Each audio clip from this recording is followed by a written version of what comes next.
Your eyes and ears don't lie, back at it. And I just got done watching a press conference today that the feds just put on in LA with Christy Nome and all these other cronies. And I'm pissed off to the highest level of pissivity. Like infuriated by their rhetoric, their tone, their misrepresentation, and just overall bullshit. The majority of Americans, none of them support violence, vandalism of any kind. Normal people shouldn't. Civilized people shouldn't. But if you listen to them tell the story, it's a war zone. There's endless violence and civil unrest and all of these things that are just not the case. Yes, there is vandalism. There are some bad people who are throwing stuff at cops, ICE, law enforcement, military, reserves, whatever you want to call it. There are absolutely some people behaving in an unsavory manner that nobody supports. And if you are supporting that, something's wrong with you. And you ain't out there for a cause. You out there just to create as much trouble as you possibly can because you just want to do that. Not because you think it's going to help the situation. You just want to act a fool.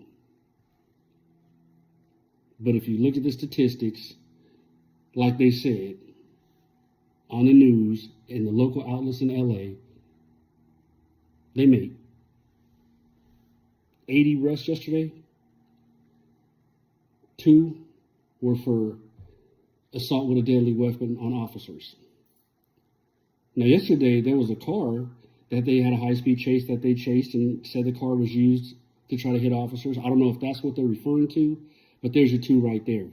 Out of the thousands and thousands of people that are out and about protesting peacefully, civilly, and just exercising their First Amendment right to freedom of speech, they show that they had, even 2 was too much. I don't want to belittle that and act like that's okay, but when you made around 80 arrests, 2 were for assault with a deadly weapon on law enforcement, 70-something were curfew violations and failure to disperse for the remaining ones. So those are bullshit ass arrests to be making. Now the law is the law. If there was a curfew, you should have left. If you were asked to disperse and you don't have permits to be there, you should have left. But even if you're on public property, there's certain rules in play, especially now when if you're asked to disperse, it's a judgment call on whether you want to disperse. But they arrested you, and a lot of them, depending on what judge you go before and whether they honor the rule of law or not, you probably won't be convicted of that. But nonetheless, failure to disperse and curfew violations, as you tout, you made almost 80 arrests, but 78 of those were for curfew and failure to disperse. No violence, no vandalism. And for them to go on TV and act like it's a war zone. But that's not what really infuriated me the most. Because we know how the media will report on things, specifically if you want to appease this propaganda regime machine that follows Trump.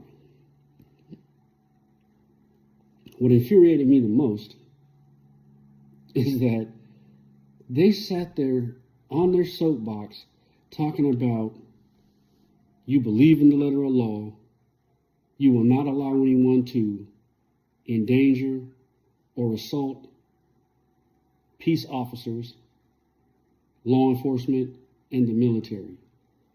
You will not stand for lawlessness and violence. Mr. Trump stands for law and order. Because that's what Christy Nome said. And that she stands for law and order. In between murdering dogs.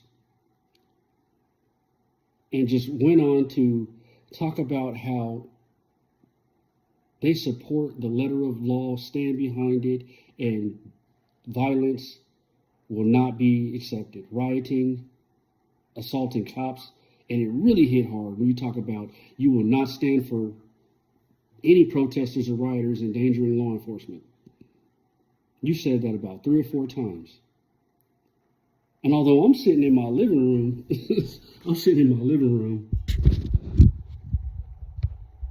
I looked around like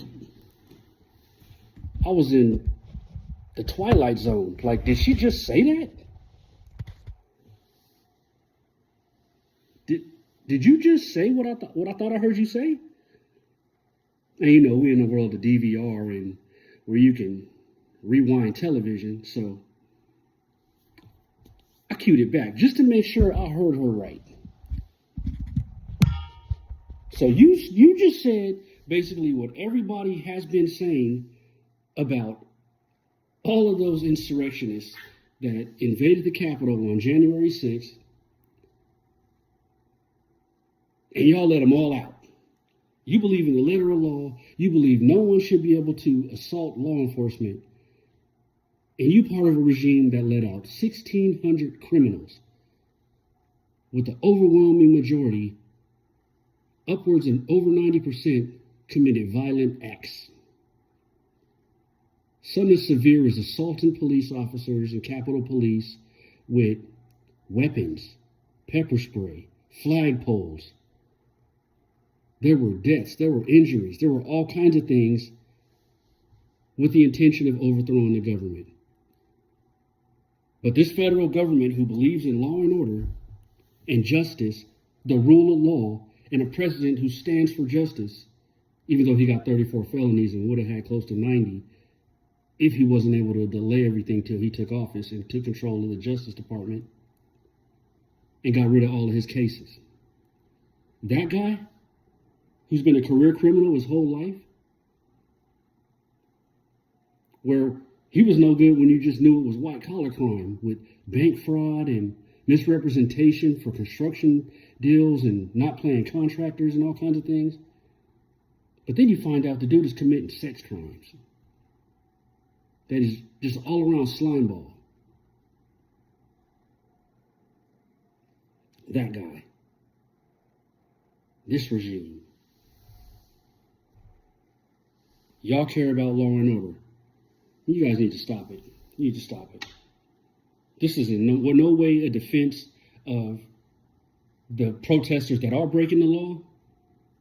Because you're not really protesters. A protester is actually standing for something. You got a cause and a reason. When you're out there just vandalizing vehicles, with spray painting all over the place, throwing stuff, that's not a protest. So don't mix those people up. Because that's a small majority of people that they're just like when the LA riots happened. There were protesters, and then there were people that just wanted to tear shit up. I was in San Diego at that time, because that's where I was born and raised, and I knew people that were driving up there just to loot. No good people. You ain't going up there because you upset for the injustice and the outrageousness of the jurors to acquit them law officers for beating down Rodney King, even though it was on video. And we found ourselves in the same situation decades later, because they don't care if they're on video or not. They know they got the backing of the system. But they were driving up there to see what you could steal. So, dirtbags exist everywhere. Opportunists of evil exist everywhere. But don't make LA sound like that's everybody that's out there protesting. Just like you put the fear in everybody with these upcoming No Kings rallies that are going to happen. Threatening the hell out of people so that they don't come to Washington because they're afraid of what you're going to do. Because you're a madman.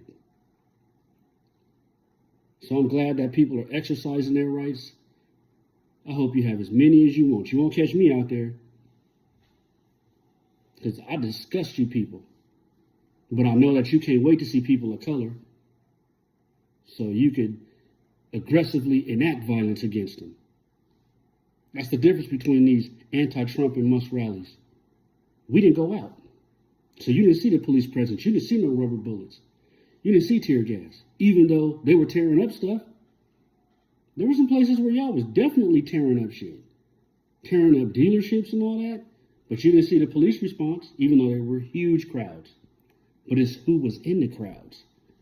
Just like we know why you responded the way you did respond to the Capitol insurrection. Because it's the color of the people that were there and who they were supporting. And the audacity of white privilege at that case, where they were so proud of what they were doing and felt they were untouchable by the law, they didn't even try to conceal their identities. They posted what we call dry snitching. You posted videos of yourself committing felonies and federal crimes on your own Facebooks. Took pictures there committing the crimes. You will never see a worse case of white privilege in your life there, because they knew and didn't care, because they don't believe law applies to them. You're not a law-abiding citizen.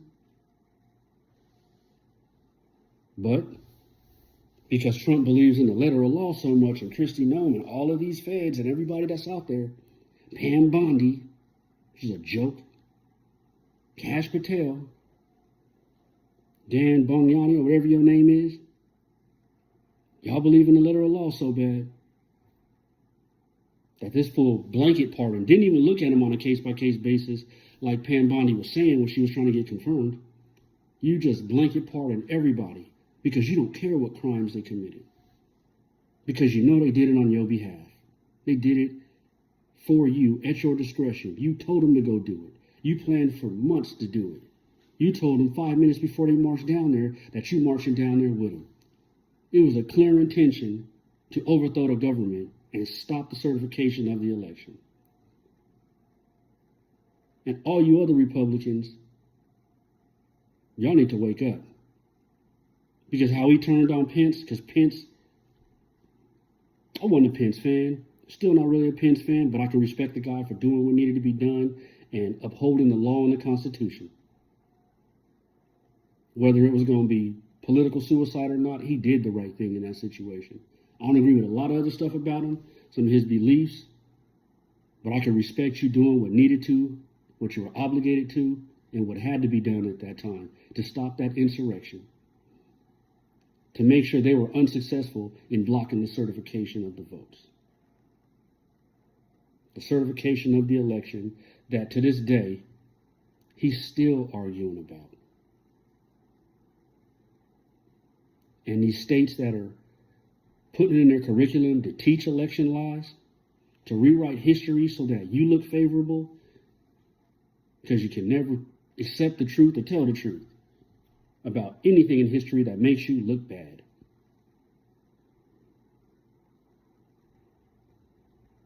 The letter of law, the nerve of Kristi Noem and these people to get up there and talk about what they stand for. You stand for everything evil in this world. I'm not a fan of illegal immigration. I think everybody should be able to come here if you follow the process. But if you don't, you're subject to removal. And what I mean, come here and follow the process, properly declare yourself at the border, and go through the regular process to immigrate here. Apply for asylum as a refugee. And I'm sure there's some options I'm not aware of because there's tons of them. But there are avenues to get here legally. And I understand that it's very costly, which is not something people can do a lot of times. If frankly, the amount of money that it costs to immigrate here financially is crippling to some. And I do feel for you on that situation. But is it right for you to come here and burden taxpaying citizens because of what's happened to you? No. But I'm also not heartless, so I understand certain situations and things. And what I'd really like to see you do as far as immigration, and that we've been clamoring for the last 15 to 20 years, hire more immigration judges so you can adjudicate these cases. Why are you waiting for a court date for 2 years once you get here? And then not given the ability to work here until you go to court. So how you going to eat? How you going to live? Hire more judges and get these cases handled. And those who you went through the process and you lost. They issued removal orders for you because you lost. You had your day in court and you didn't leave.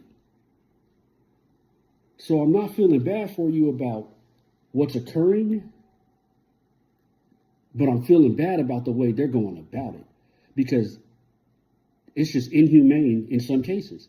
In some of them, how long did you think this ride would last? In a lot of these situations, the government can handle it different, but the accountability is some of you adults in these children's lives that have grown up to be adults here too. You put your family in this situation. You came here, I heard one lady say how her dad been here for 33 years. Okay, in 33 years, you've never taken the steps to try to do it right? And if you have, you must have been refused. So, at some point, there's got to be some accountability. And I understand that. There's plenty of people here that your interest in the country was illegal and you didn't follow the process. But from the moment you've been here, you've been a positive contribution to the country. And that's the situation that I really hate, and it sucks. Because at the end of the day, we all immigrants. If you're not part of the indigenous group of people that were originally here, everybody can be traced back to immigrants. We already know Trump's an immigrant. I've been saying that for I don't know how many years. But it was funny when the German chancellor going to give him his birth certificate of his grandfather, and I believe his dad. I could be wrong, but I know he gave him a birth certificate of his family coming from Germany. But y'all came here at a time where nobody was tripping off illegal immigration.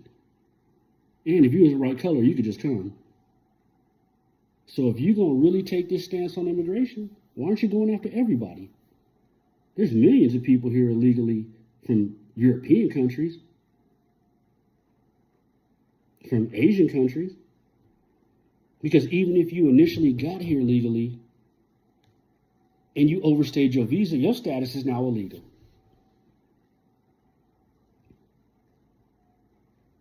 So nobody's saying we shouldn't follow the laws, but what we're saying is due process, have some humility when you do it.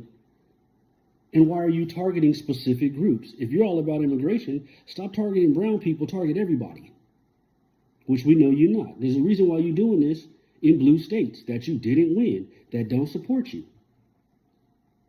You talk about our illegal immigration population in California. What about Texas, since they build in all of Texas? They feeding y'all in Texas, doing your landscaping and all that. But see, Texas is a state he won. So he ain't talking that nonsense there. Arizona. So yeah, y'all still rounding up people, but you ain't portraying it like you doing with California. And like some of the farmers said on TV, the country gonna starve if you're successful in doing what you say you want to do, because there ain't gonna be no agricultural workers. And we know Americans don't want to do that job. Because me personally, just on GP and history, for what y'all have already done to us as a race, I don't think no black people should ever go work no agriculture for none of y'all. If we ain't owning the farm, ain't no way in hell I'm doing that. I don't even pick cotton out of an aspirin bottle.